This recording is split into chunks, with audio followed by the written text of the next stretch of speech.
Bon, en ce moment, nous on travaille dans une banque de microcrédit dans la ville de Puerto Montt. C'est un peu compliqué ça, banque de microcrédit, non?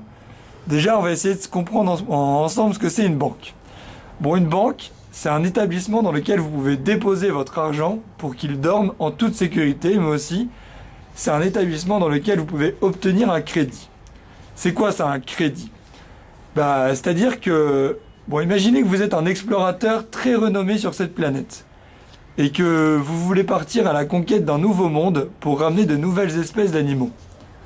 Bon, le problème, c'est que malgré votre réputation et votre sérieux, il vous manque des sous pour financer les bateaux, mais aussi les hommes d'équipage.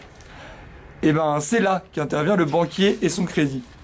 Pour financer votre projet, vous allez vous rendre dans un bureau pour lui demander de vous prêter de l'argent. L'argent, vous allez lui rendre petit à petit après qu'il vous l'ayez prêté. Voilà, bravo, vous venez d'obtenir votre premier crédit et vous allez pouvoir financer votre expédition. Mais attention, le banquier ne prête pas à n'importe qui et s'assure que votre projet soit bien solide pour que vous puissiez lui rendre de l'argent. Bon, et du coup, c'est quoi une banque de microcrédit ?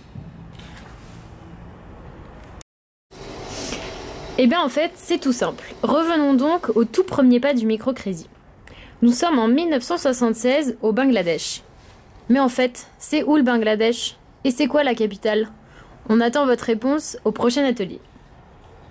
Donc nous sommes au Bangladesh en 1976 avec le grand professeur et économiste, Monsieur Muhammad Yunus, qui, depuis déjà des années, se demande comment il pourrait améliorer la situation des plus pauvres du pays. Il cherche et tourne en rond. Un jour, en se baladant dans les rues de la capitale, Mohamed va rencontrer Sanjana, une petite dame toute gentille d'une 50aine d'années. Bon, en fait, l'histoire de Sanjana, elle est toute simple. Sanjana, elle est née dans une famille modeste du Bangladesh. Elle n'a pas eu la chance d'aller à l'école parce qu'elle devait aider ses parents pour aller au champ travailler là-bas. À 18 ans, elle va vivre quelque chose d'exceptionnel. Elle va rencontrer Hassan qui va être l'amour de sa vie. Ensemble, ils vont avoir plusieurs petits-enfants, mais c'est Hassan qui va toujours aller travailler pendant que elle s'occupe des enfants. Un jour, un grand malheur s'abat sur la famille puisque Hassan est victime d'un accident et ne peut plus user ses jambes. Du coup, Sanjana se retrouve obligée de travailler, mais elle n'a ni les compétences scolaires, ni les contacts pour pouvoir obtenir un super job. La seule chose qu'elle sait faire, en fait, c'est le pain traditionnel bangladais.